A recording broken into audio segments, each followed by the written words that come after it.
L'issue du scrutin ne faisait cette fois-ci aucun doute et Christophe Béchu a gagné. Le candidat malheureux à la mairie d'Angers a en effet logiquement retrouvé ce matin son fauteuil de président du Conseil général de Maine-et-Loire. Un poste qu'il occupe depuis 2004 et qu'il se refuse à considérer comme un lot de consolation après sa défaite de 667 voix face à Jean-Claude Antonini dimanche dernier. Je vais même vous faire une confidence.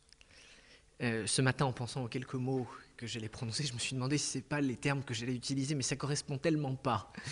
Ce terme de lot de consolation à ce qu'est la présidence d'un département, que ça ne me semblait pas convenable de les utiliser, même si c'est vrai, je les ai pensés comme étant quelque chose à ne pas dire. En 2004, lors de sa première élection à ce poste, Christophe Béchu était le plus jeune président de Conseil général en France. 4 ans plus tard, il prend conscience du chemin parcouru. Je mesure vraiment ce qui m'attend. Vous savez, quand j'ai été élu il y a 4 ans, j'avais 29 ans, j'étais dans une situation où je découvrais la fonction, où je découvrais l'institution et où je n'avais pas une idée forcément très précise de ce qu'en étaient tous les contours. La répartition des forces politiques au sein du Conseil général n'a pas été modifiée à l'occasion des élections cantonales. La droite est toujours majoritaire avec 26 sièges contre 14 à la gauche. Reste le cas d'Hervé Carré, élu de l'opposition, mais qui s'est allié à Christophe Béchu pour les municipales à Angers. Une prise de position que ne lui pardonnent pas ses anciens amis.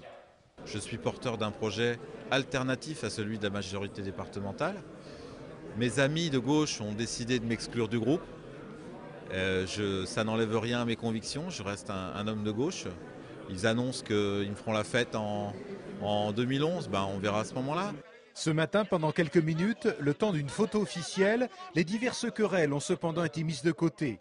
Les élus savent qu'il sera toujours temps de débattre lors de la prochaine séance de travail prévue le 11 avril.